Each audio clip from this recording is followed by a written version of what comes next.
Oke, Assalamualaikum warahmatullahi wabarakatuh. Selamat pagi, mungkin juga selamat sore, selamat malam.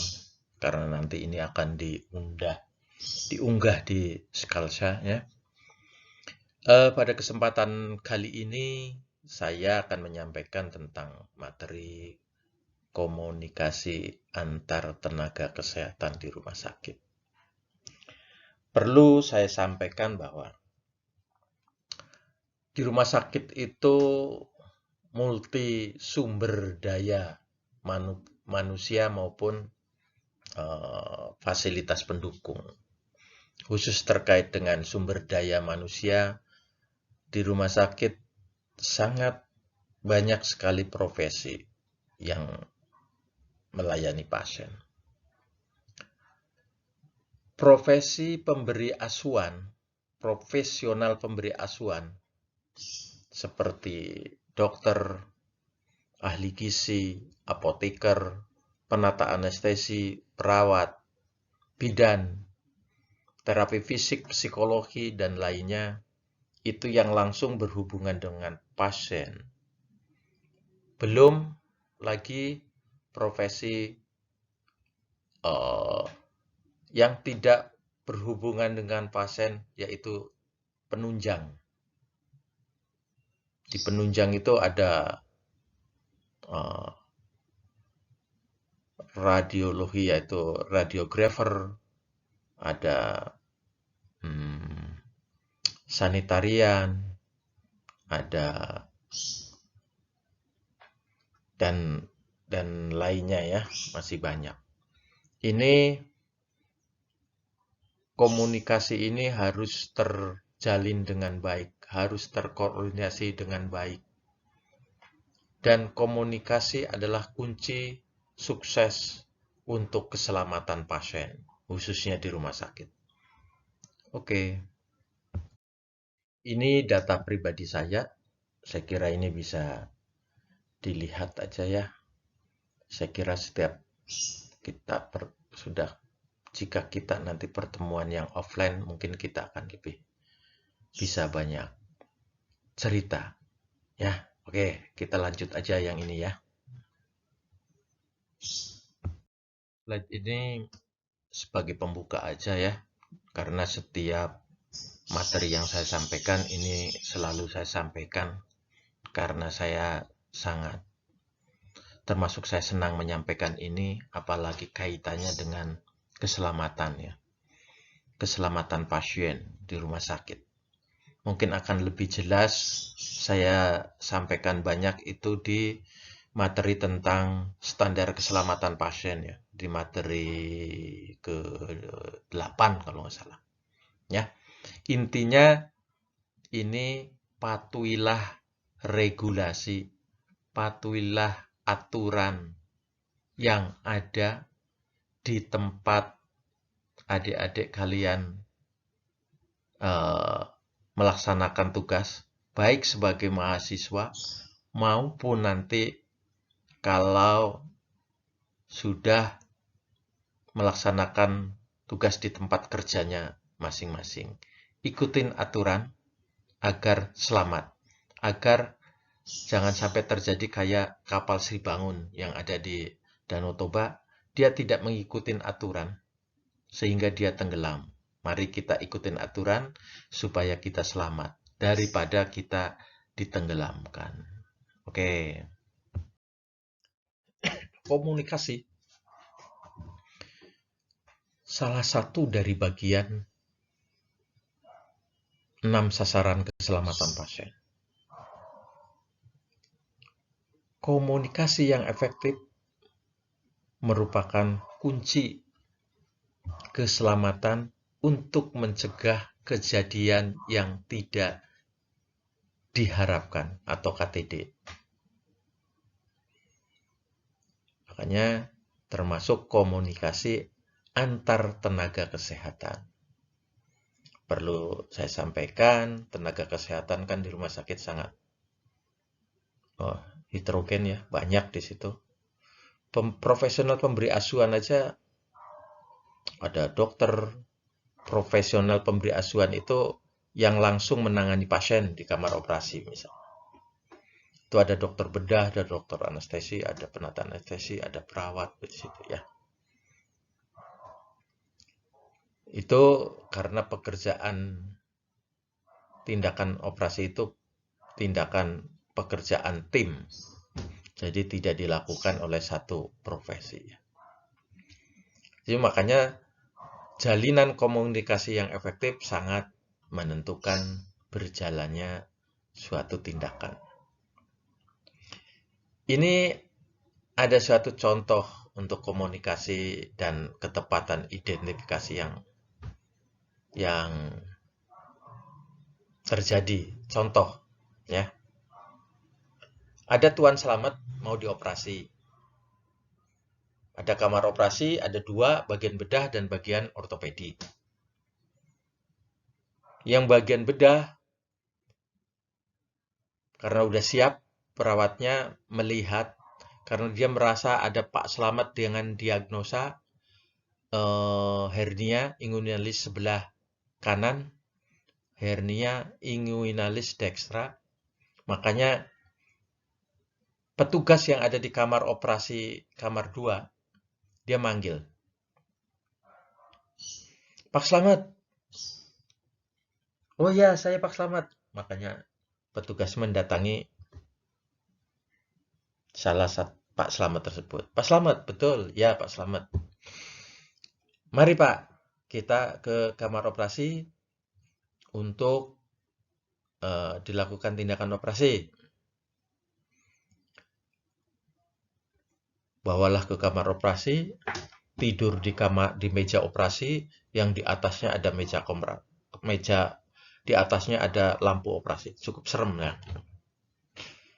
Biasanya ya agak stres itu. Makanya perlu pendampingan oleh petugas yang ada. Oh, petugas di situ melaporkan ke dokter di situ. Dokter anestesi ya. Pak Selamat. Ya, Pak Selamat. Ya, saya Pak Selamat. Dibius ya, nanti biusnya disuntik di bagian pinggang bagian belakang. Ya, itu namanya anestesi regional dengan teknik spinal anestesi. Lakukanlah tindakan anestesi. Sudah berjalan dengan lancar. Begitu habis itu, petugasnya di situ melakukan desinfeksi di daerah yang akan dioperasi. Karena dia di bagian bedah,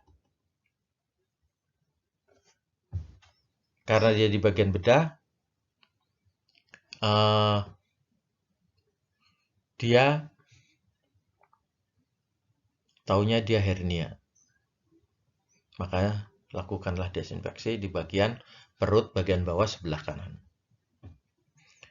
Setelah dilakukan desinfeksi, ditutup dengan kain yang namanya draping atau duk di situ ya. Pasiennya begitu dikasih alkohol, dikasih ini, dia masih bingung. Begitu dia terasa di situ dingin-dingin kok yang di situ yang dicuci, pasiennya bilang, "Bapak, saya mau operasi angkat pen. Ini di kaki bagian atas sebelah kanan." Wah, semua terperanjat. Mana Pak? Oh ya, setelah dicek betul. Pak Selamat itu mau operasi angkat pen.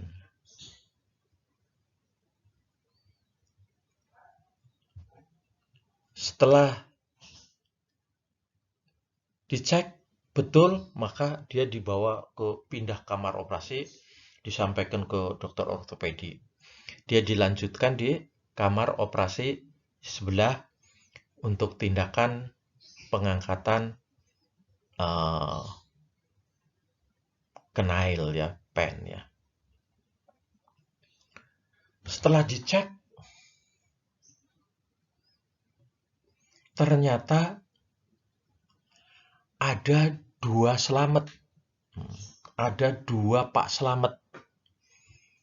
Yang satu Pak Selamat mau operasi hernia, yang satu Pak Slamet mau angkat pen. Itu kebetulan petugasnya tidak menanyakan identifikasi dengan jelas. Pak Slamet, mestinya kan Pak Slamet, ya, lihat identifikasi gelangnya, lihat dokumen mediknya, reka mediknya, Pak Slamet, diagnosisnya apa. Reka medik kan salah satu media untuk komunikasi antar profesi pemberi asuhan. Makanya harus dicek. Ternyata ada 2 Slamet. Yang satu Slamet hernia, diagnosis hernia, yang satu Pak Slamet dengan angkat pen. Pasien yang hernia ternyata baru sampai ke kamar operasi. Maka itu tandanya komunikasi itu harus efektif. Jangan sepotong-sepotong, jangan hanya sebelah. Untung tidak dioperasi ya. Sakitnya angkat plat, tapi yang dioperasi hernianya, padahal dia tidak hernia. Untung. Dan yang jelas sangat dengan tidak jadi ke operasi sangat beruntung. Ya. Itu nandanya komunikasi yang kurang efektif. Tapi ini sangat beruntung karena apa? Karena namanya Slamet, sehingga selamat, tidak salah pasien. Ya, ini sebagai contoh aja bahwa komunikasi itu sangat penting ya. Ini 6 kesasaran keselamatan pasien ini harus dipahami dalam melaksanakan praktek profesi di rumah sakit. Oke. Saat ini di pelayanan rumah sakit ya, ini sudah menjadi ketentuan, sudah menjadi kebijakan bahwa semua pasien menggunakan identifikasi berupa gelang. Tentu warnanya berbeda-beda ya. Warna biru untuk laki-laki, warna pink untuk perempuan ya. Sedangkan gelang penanda warna kuning itu untuk yang resiko jatuh, berwarna ungu untuk do not resuscitation ya. Yang gelang berwarna merah untuk pasien yang alergi obat. Dan ini setiap kita, khususnya penata anestesi, setiap kita mau intervensi kepada pasien, apa intervensinya?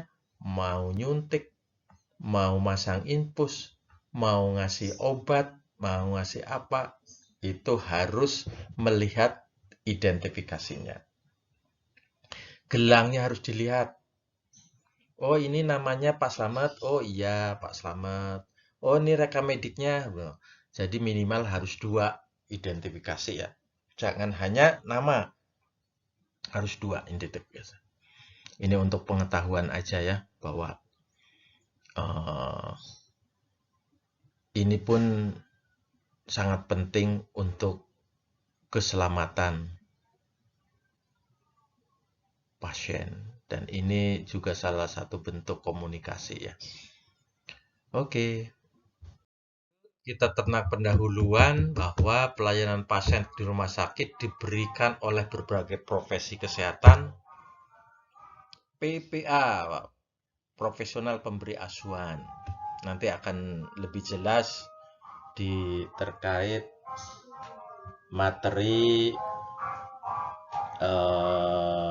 tentang keselamatan pasien, standar pelayanan pasien materi 8 ya. Pelayanan kesehatan di rumah sakit dilakukan terus-menerus selama 24 jam. Dan ini otomatis tidak lepas dari komunikasi antar tenaga kesehatan. Perlu disampaikan, tenaga kesehatan kan ada yang dinas shift pagi, dinas shift sore, ada yang dinas malam, ada yang shift malam. Dokter umumnya dia shift pagi, tapi pekerjaannya, beban tugasnya bisa 24 jam. Dan itu harus ada komunikasi antara profesi yang menjalankan pelayanan di rumah sakit dengan dokter kemungkinan ada di luar rumah sakit. Itu masih terjadi dan komunikasi itu sangat penting ya di situ. Biasanya dia menggunakan telepon, bagaimana harus berkomunikasi dengan telepon, bagaimana berkomunikasi langsung, itu bisa. Itu sangat penting di situ ya, untuk menjaga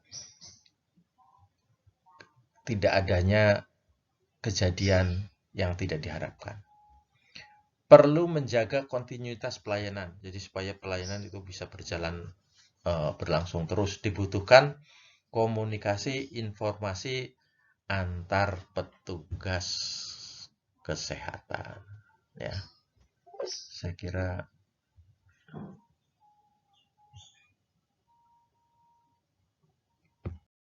berikutnya adalah terkait tujuan pembelajaran yang sifatnya umum, memahami komunikasi efektif antar petugas kesehatan.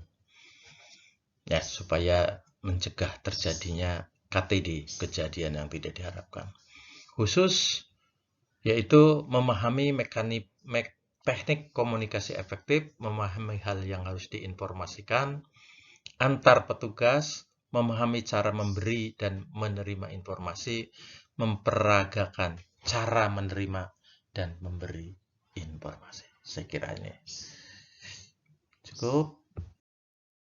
Ini salah satu komponen dari 6 sasaran keselamatan pasien adalah komunikasi yang efektif. Jadi komunikasi terjadi antara profesional pemberi asuhan, antar tenaga kesehatan yang ada di satu unit pelayanan rumah sakit maupun fasilitas kesehatan lainnya. Makanya saya masukkan di sini maksud dan tujuan dari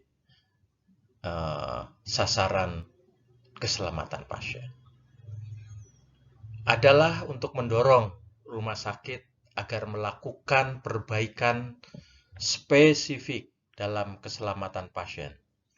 Sasaran ini menyoroti bagian-bagian yang bermasalah dalam pelayanan rumah sakit dan menjelaskan bukti serta solusi dari konsensus para ahli atas permasalahan ini. Sistem yang baik akan berdampak pada peningkatan mutu pelayanan rumah sakit dan keselamatan pasien. Ini lagi gencar-gencarnya disosialisasikan dan ditekankan oleh Komisi Akreditasi.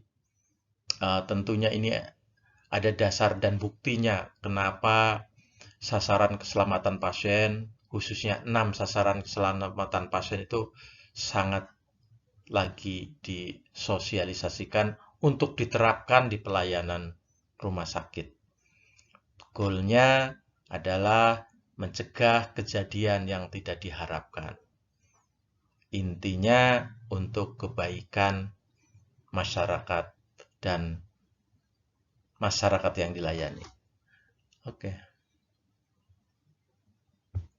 Dari komunikasi adalah untuk mengurangi kesalahan-kesalahan, untuk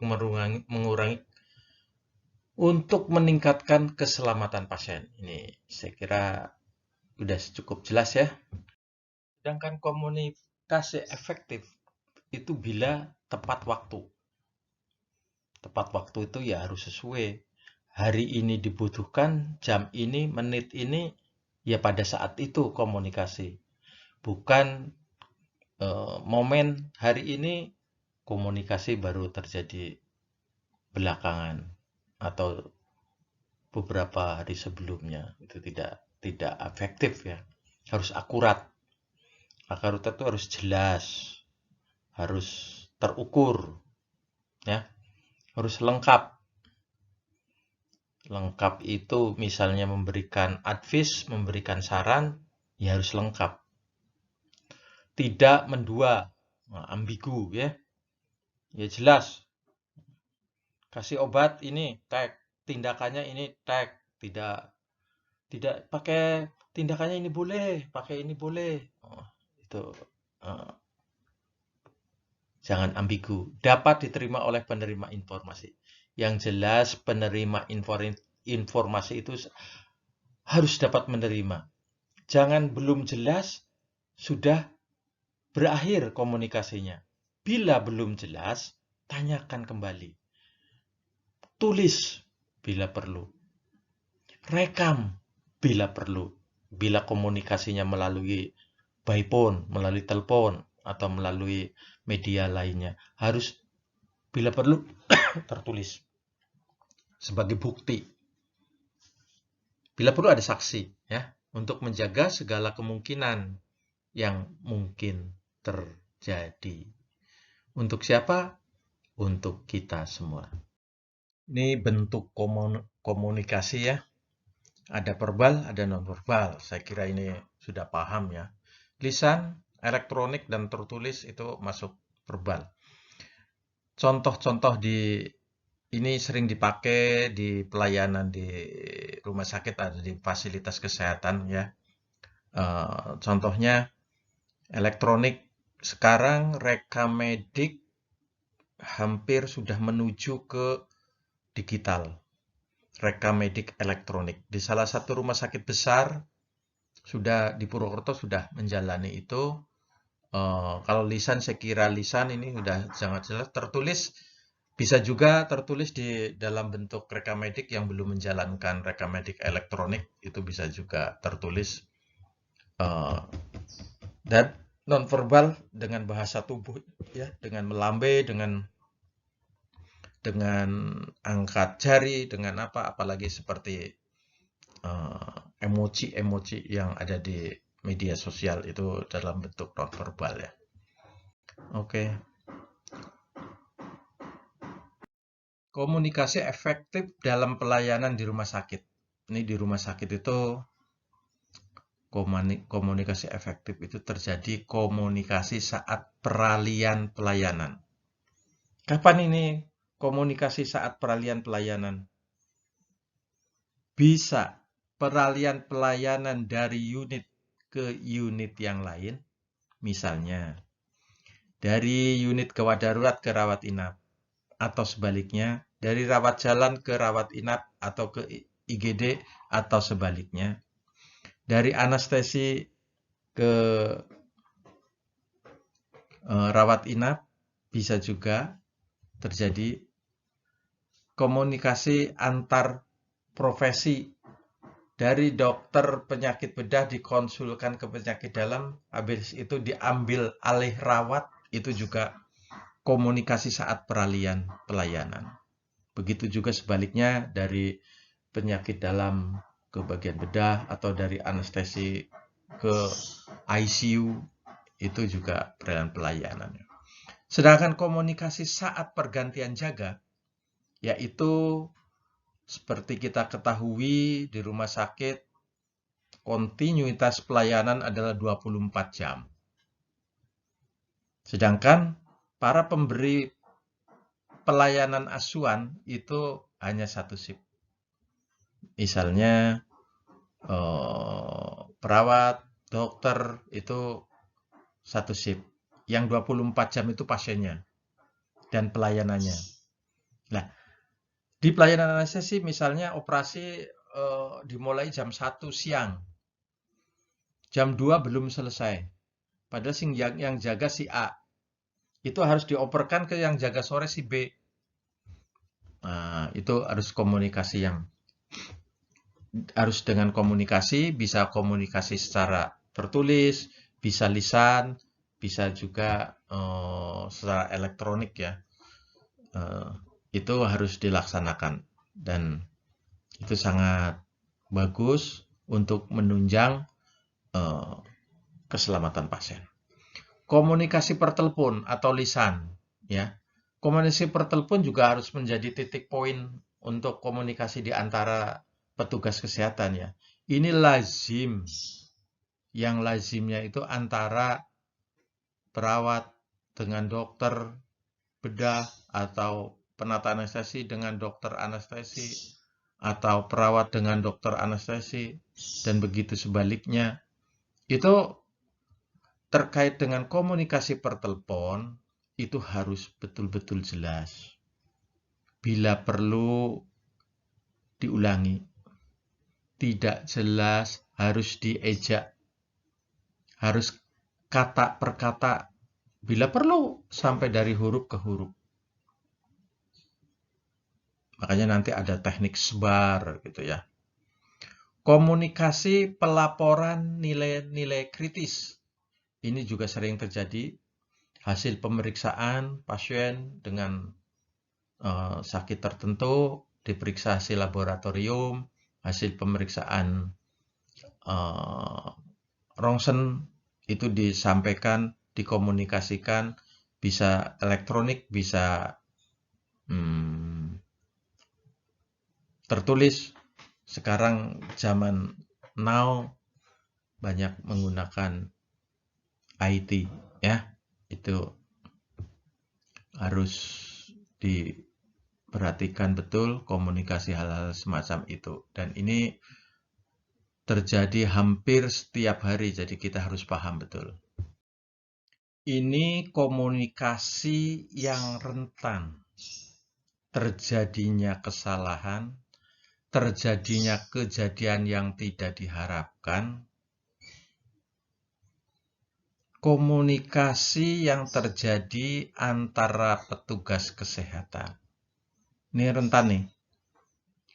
Adalah saat perintah lisan atau perintah melalui telepon.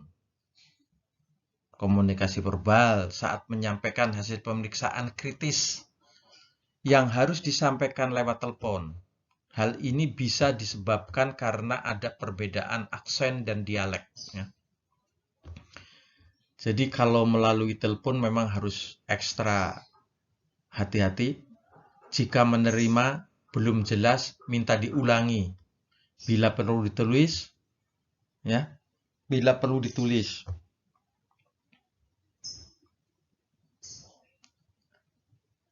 Ini bisa juga disebabkan karena perbedaan aksen atau dialek. Ini pernah terjadi ya. Ini tapi kalian belum lahir. Tahun 85-an waktu saya pernah di suatu rumah sakit di Metropolitan sana waktu saya sekolah. Yang satu orang, ini saya sebutkan daerah ya, orang Sumatera Utara, yang satu orang Jawa Barat. Yang satu orang Sumatera Utara kebetulan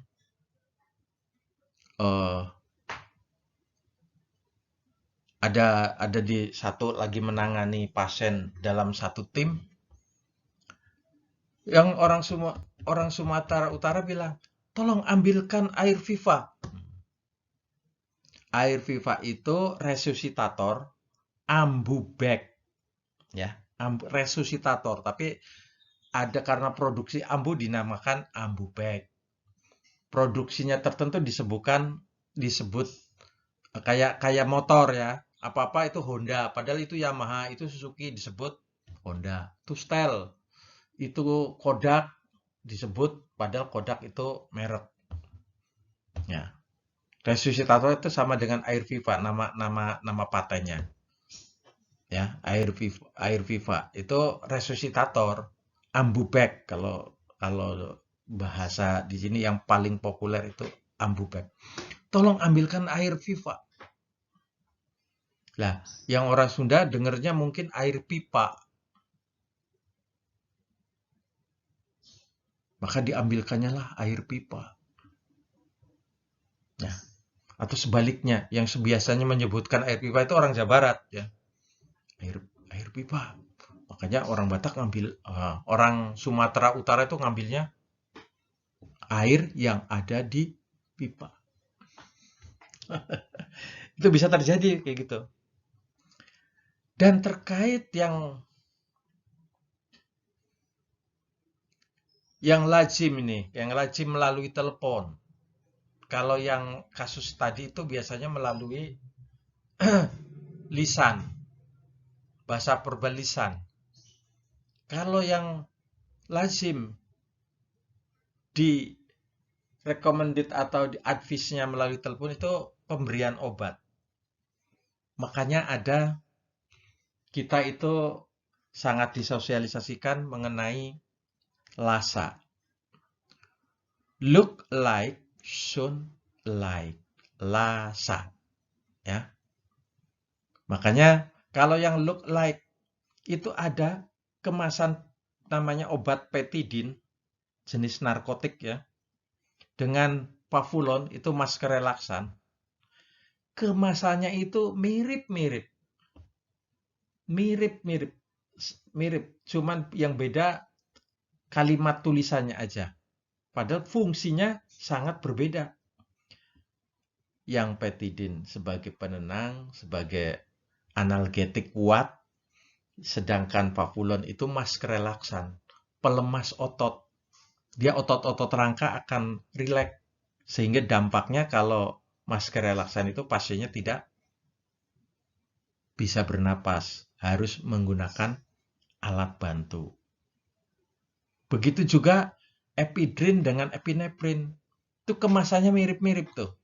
Makanya kita harus lihat betul. Bila perlu dibaca berulang, ada second opinion. Ada orang lain di sebelahnya, bener ya ini petidin, walaupun kita yakin itu petidin, ini pavulon. Nah, itu kita harus hati-hati di situ terkait komunikasi di antara tenaga kesehatan.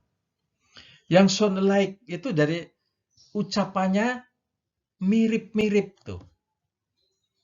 Ada penobarbital, ada pentobarbital. Beda fungsinya. Ya.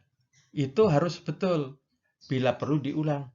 Pentobarbital atau penobarbital. Bila perlu dieja pakai huruf. Ya. Ya, termasuk aloverin dan papaverin. Itu kan mirip rin. Nah, itu bila perlu harus diulang. Harus betul diulang di situ ya.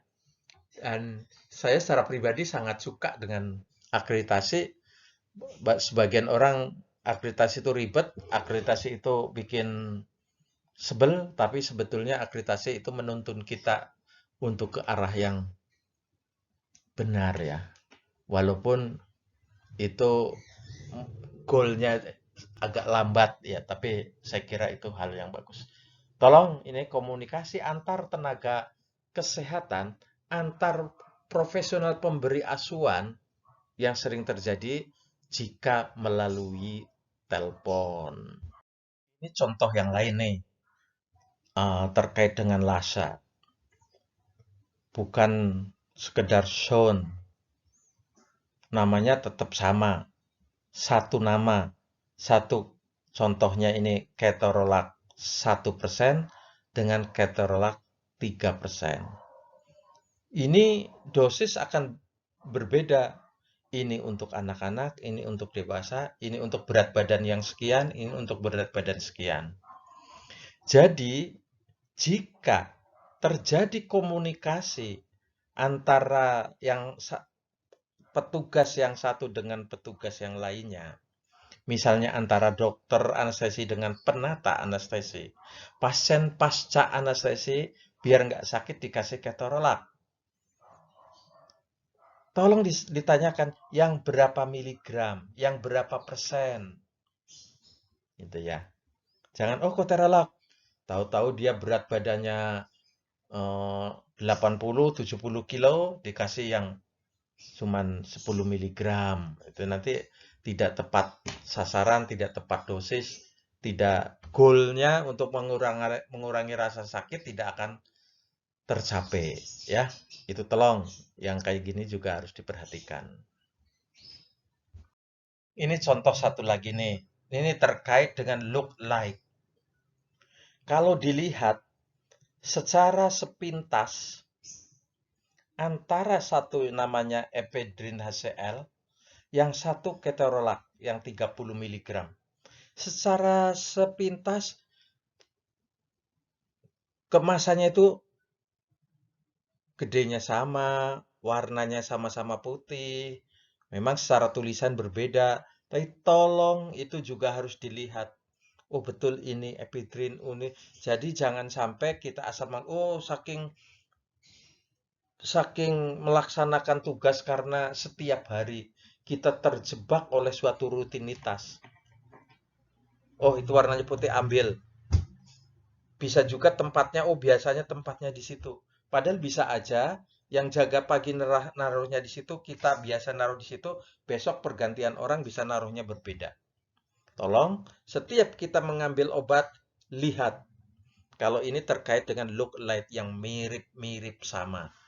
Jangan sampai fungsinya berbeda. Yang satu ephedrine untuk membuat vasokonstriksi pembuluh darah, yang dampaknya itu tekanan darah akan naik, yang satu sebagai analgetik, ya.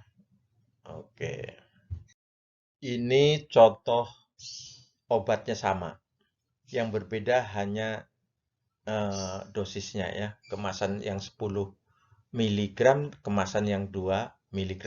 Tolong ini juga jangan sampai tertukar. Ini akan mempengaruhi kualitas pelayanan. Oke. Ini contoh yang look like. Mirip kan? Mirip tuh. Dan saya ulangi lagi, tolong cek 2 kali. Bila perlu ditanyakan second opinion dengan yang ada di lingkungan situ. Ada yang satu kata pres, yang satu nestigmin. Fungsinya sangat berbeda dari obat tersebut, ya. Kenapa komunikasi lisan atau per telepon itu banyak terjadi miscommunication atau bisa menimbulkan kejadian yang tidak diinginkan? Kesalahan-kesalahan itu terjadi karena tidak sistematis. Kan di telepon hanya ngomong, lisan juga cuma ngomong, ya. Tidak ditulis. Makanya jika menggunakan telepon maupun lisan, sebaiknya si penerima menulis. Nanti untuk cross-check, untuk mengulangi kembali sebelum komunikasi itu berakhir. Ya, harus ditulis. Tidak bisa didengar dengan baik. Apalagi di era sekarang telekomunikasi nirkabel. Kalau menggunakan kabel akan lebih jelas. Tidak menggunakan kabel, posisi kita di mana akan berpengaruh. Di kamar operasi yang sangat privat, sangat tertutup, itu akan mempengaruhi sinyal komunikasi, akan mempengaruhi kualitas komunikasi, sehingga tidak bisa didengar dengan baik. Yang sering tidak diklarifikasi, tidak diulang, karena mungkin itu faktor terburu-buru, faktor cemas pasiennya sudah keadaan umumnya tidak baik, atau mungkin faktor tidak enak, mungkin antara dia bosnya atau apa, tidak diejak ulang. Itu juga faktor-faktor yang membuat kesalahan, ya. Itu tolong hal semacam itu harus jelas betul. Bahkan bila perlu, jika kita sedang berkomunikasi lewat telepon, kita usahakan ditulis. Jamnya kapan, mulai kapan, selesai kapan, dan ada saksi. Di situ ada siapa. Bisa juga teman, bisa ada apa. Itu saksinya ditulis. Dan ini, jika ini menyangkut masalah pasien, telepon ini ditulis di rekamedik sebagai bentuk laporan untuk komunikasi berikutnya dan untuk sebagai bukti legalnya. Ya.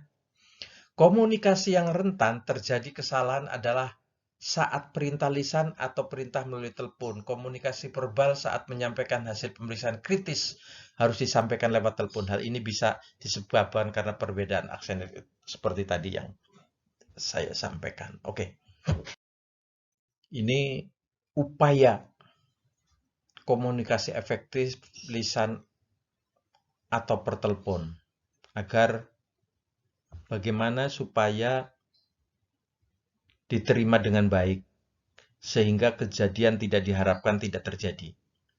Yaitu harus sistematis pakai teknik SBAR ya. Nanti akan kita bahas satu. Harus ditulis kembali ya, ditulis. Diklarifikasi. Dibacakan ulang ya. Betul ini tadi memberikan obat yang diberikan adalah misalnya epidrin gitu. Harus diulang sana si lawan bicara kita atau mungkin dia dokter, apakah betul epidrin ya dok nanti? Nah, ya. Obat yang sound like dieja ya. Obat yang sound like tadi misalnya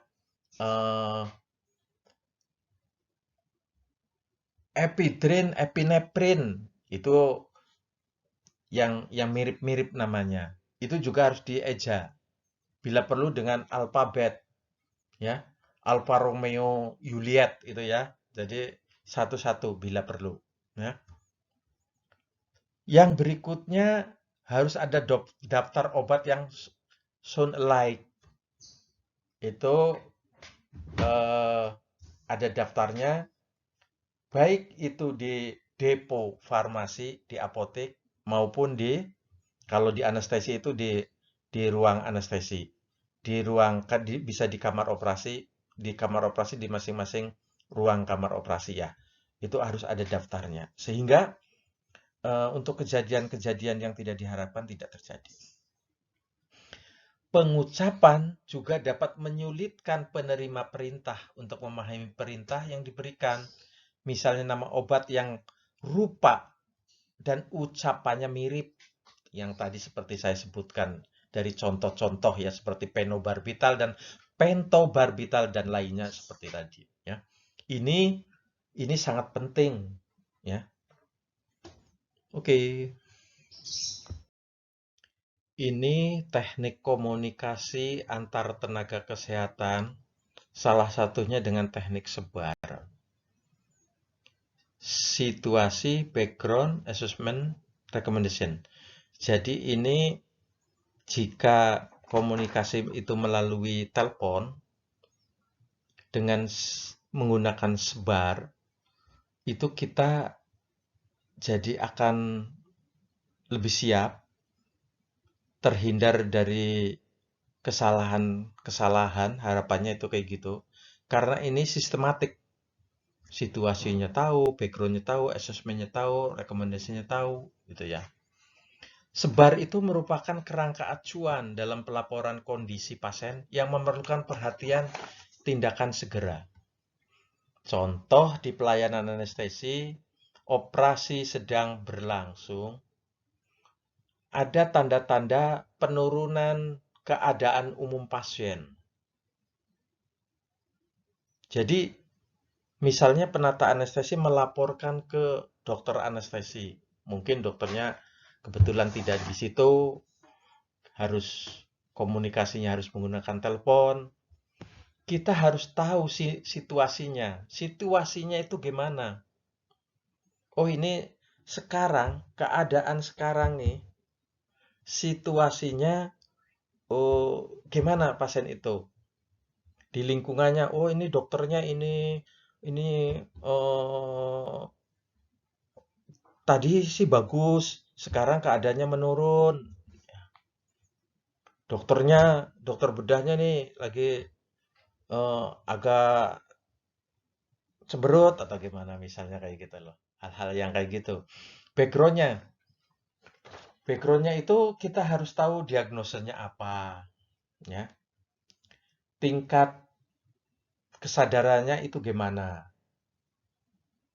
ya. GCS-nya berapa, ya. Nanti ada pelajaran terkait dengan GCS dan mana sejenisnya, ya. Tanda-tanda vitalnya itu gimana, tekanan darahnya gimana, respirasi atau RR-nya gimana, berapa kali per menit, kalau tekanan darah berapa mililiter Hg, heart rate-nya berapa kali per menit, saturasi oksigennya berapa persen, eh, suhunya berapa, gitu ya, berapa derajat Celcius. Sekarang saat pasien keadaan sekarang terpasang apa? Misalnya terpasang endotracheal tube, tersambung dengan mesin anestesi dengan anestesi agent, gas anestesi, O2, nitrous oxide, dan isofloren terpasang dengan sekian volume persen gitu. Keadaannya ditulis, disampaikan itu ya. Termasuk harus tahu eh, sekarang dapat obat apa, terpasang NGT apa enggak gitu loh. Nasogastric tube, NGT itu selang yang dipasang melalui hidung, misalnya dipasang. Jika tidak ya tidak. Sekarang pasiennya terpasang infus, ya.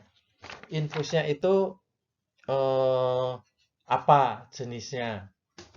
Misalnya di situ dextrose 5%, 10%, ringer lactate atau natrium klorid itu kita sampaikan ya. Termasuk sekarang dapat pengobatan apa? Misalnya pasiennya itu kok perdarahan, berarti sekarang tadi sudah mendapatkan obat Kalnek misalnya, jenis itu nama obat ya.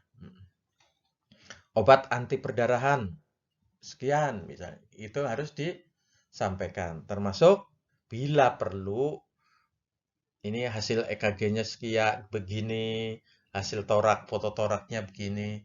Itu background, itu dan itu harus dikuasai oleh kita, oleh yang melaporkan.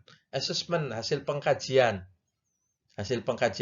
tadi sudah dikasih obat anti perdarahan, sekarang sudah agak berkurang, eh, perdarahan sudah berkurang, tadi sempat perdarahan melebihi dari 500 cc, sekarang sudah berkurang karena proses pembedahannya sudah berjalan dengan lancar, misalnya gitu ya. Termasuk nanti rekomendasinya apa? Lah, rekomendasi kalau kita menggunakan telepon, kita bicara dengan antar petugas tenaga kesehatan, kita menggunakan sistem tebak, tulis, baca kembali, dan konfirmasi kembali. Konfirmasi dengan menanyakan tentang benar. Ya. Apa yang sudah ditulis, pertama kan kita tulis, oh advisnya dapat obat A, B, C. Ya. Pada waktu baca kembali, obatnya sudah benar belum? Nah, bila perlu menggunakan alfabet. Konfirmasi ulang lagi. Tadi dapat obat ini ya, Dok. Dapat ini ya, Pak. Dapat ini. Itu rekomendasinya. Sehingga kita kadang-kadang dalam keadaan kita panik bisa bisa aja berubah. Tapi kalau kita tertulis begini, itu lebih enak. Akan kejadian yang tidak diharapkan akan terhindar. Oke. Untuk melakukan komunikasi secara verbal atau melalui telepon dengan aman, dilakukan hal-hal sebagai berikut. Ya. Pemesanan obat atau permintaan obat secara verbal sebaiknya dihindari. Lebih baik dengan tertulis ya.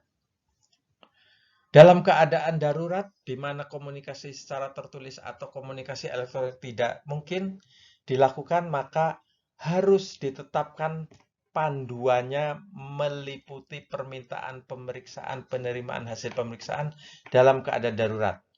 Identifikasi penetapan nilai kritis hasil pemeriksaan diagnostik kepada siapa dan oleh siapa hasil pemeriksaan kritisi dilaporkan, ya. Jadi komunikasi secara tertulis elektronik itu lebih baik daripada kita lisan hanya menyampaikan. Kalau menyampaikan lisan, kita ulangi dengan sistem tebar tadi. Konfirmasi, baca, dan ulangi. Prosedur menerima perintah lisan atau lewat telepon meliputi penulisan secara lengkap, permintaan atau hasil pemeriksaan oleh penerima informasi, menerima membaca kembali permintaan hasil pemeriksaan, dan pengiriman memberi konfirmasi atas apa yang telah ditulis secara akurat. Ya, saya kira lebih jelas ya, nanti bisa dibaca juga. Penggunaan singkatan-singkatan yang tidak ditetapkan oleh rumah sakit seringkali menimbulkan kesalahan komunikasi dan dapat berakibat fatal. Oleh karena itu, rumah sakit diminta memiliki daftar singkatan yang diperkenankan dan dilarang. Jadi, di rumah sakit itu tadi harus ada daftar obat sound like, ya, atau ya sound like terutama ya. Begitu juga harus ada daftar singkatan. Jadi daftar singkatan itu sudah ditetapkan oleh suatu institusi yang ada. Dan itu harus disepakati dan dilayani, diterapkan. Jangan sampai, karena singkatan itu kadang-kadang bisa tidak sesuai dengan apa yang diharapkan. Ya. Serah terima asuhan pasien, handover dalam rumah sakit terjadi antara profesi pemberi asuhan seperti staf medis dengan staf medis, staf klinis anestesi dengan staf ruang recovery room atau ruang pulih, atau antara petugas RR dengan staf keperawatan ruang rawatan. Handover juga harus diimbangi dengan komunikasi antar tenaga kesehatan yang baik, yang sesuai dengan kaidah-kaidah, misalnya menggunakan teknik sebar, ya, menggunakan teknik terkait tulis, baca, dan konfirmasi, tebak, ya. Ini sangat penting, jangan sampai terjadi misalnya kalau di pelayanan anestesi, pasien habis dilakukan pembiusan di ruang kamar operasi. Begitu selesai pindah ke ruang recovery room. Begitu di ruang recovery room, baru beberapa saat dilakukan pengecekan kembali terkait vital sign, tahu-tahu ada sesuatu di antara vital sign itu yang tidak beres, yang kemungkinan terjadinya KTD, misalnya hipotensi atau saturasi oksigen turun. Jika tidak terjadi komunikasi yang baik, nanti di salah satu pihak yang menyerahkan bisa terjadi, tadi baik kok, tadi baik. Gitu. Jadi harus timbang terima dari diagnose keadaan umum pasien, vital sign terakhir, obat-obat yang diberikan di kamar operasi selama pembiusan, apakah mendapatkan masker relaksan atau tidak, mendapatkan antidotumnya atau enggak, respirasinya berapa kali per menit, saturasinya berapa, itu harus dioperkan kepada yang menerima. Ya. Antara berbagai tingkat layanan di dalam rumah sakit yang sama. Seperti jika pasien dipindah dari ruang intensif ke ruang perawatan atau dari ruang darurat ke kamar operasi. Itu juga harus jelas, bila perlu gunakan teknik sebar dan tebak, ya. Jadi itu, dan ada bukti otentik berupa format form atau apa sejenisnya yang nanti akan dilampirkan di rekamedik. Itu akan baik, ya. Dari unit perawat inap ke unit layanan di diagnostik atau tindakan seperti radiologi dan unit terapi fisik, itu juga harus dilakukan serta terima dengan benar, ya.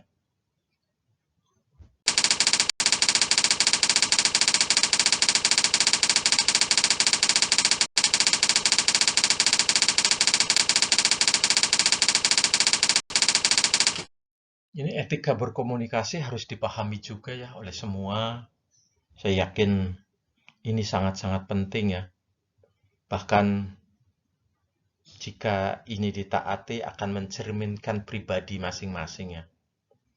Di antaranya etika itu diam dan menyimak. Kita itu memperhatikan, ada kontak mata, bahasa tubuh yang baik, tidak memotong pembicaraan, sehingga jika ada kita menyampaikan laporan dari yang menerima lagi memberikan rekomendasi atau memberikan advice, kita tidak memotong, tapi kita dengan diam dan menyimak. Setelah lawan bicara kita selesai, baru kita sampaikan apa yang kita maui. Tidak meninggalkan lawan bicara. Jadi selama lagi berbicara kita hadapi, tidak meninggalkan, bahkan bila perlu walaupun misalnya ada telepon masuk, ada apa, kita harus dengan kalimat permisi, ya. Tidak menepis pembicaraan lawan. Ya, kita akomodir aja lah, tidak berusaha menunjukkan bahwa kita lebih pandai, ya. Jadi nanti kalau kayak gitu, nanti lawan bicaranya itu enak dan saling menghargai di antara kita. Itu saya kira cukup penting dimanapun, ini bukan sekedar dengan antar tenaga kesehatan aja, dimanapun, di masyarakat, di keluarga, dimanapun. Dan itu saya kira termasuk ini kunci keberhasilan dalam melaksanakan tugas, dalam melaksanakan kehidupan sehari-hari di masyarakat. Saya kira itu. Mari kita membiasakan yang benar, bukan membenarkan kebiasaan. Kita jangan terjebak oleh rutinitas, ya. Kita melaksanakan pekerjaan sehari-hari, jangan terjebak oleh rutinitas dengan kebiasaan-kebiasaan. Karena kebiasaan itu belum tentu benar, namun kebenaran seharusnya kita biasakan. Terima kasih atas perhatiannya. Semoga bermanfaat. Jika ada hal-hal yang kurang jelas, silahkan hubungi saya. Bisa lewat media sosial. Nomor ada di PJ. Silahkan kapan saja hubungi saya. Bisa menggunakan WA, silahkan, bisa melalui Telegram, bisa. Mudah-mudahan secepatnya saya akan membalasnya, menyampaikan apa yang diharapkan. Untuk tugas, nanti ada di kantong tugas, di Sekalsa. Bentuknya nanti akan menggunakan Google Form. Ya, terima kasih. Selamat sore, selamat siang, selamat pagi. Assalamualaikum warahmatullahi wabarakatuh. Salam sejahtera untuk kita semua. Semoga bermanfaat.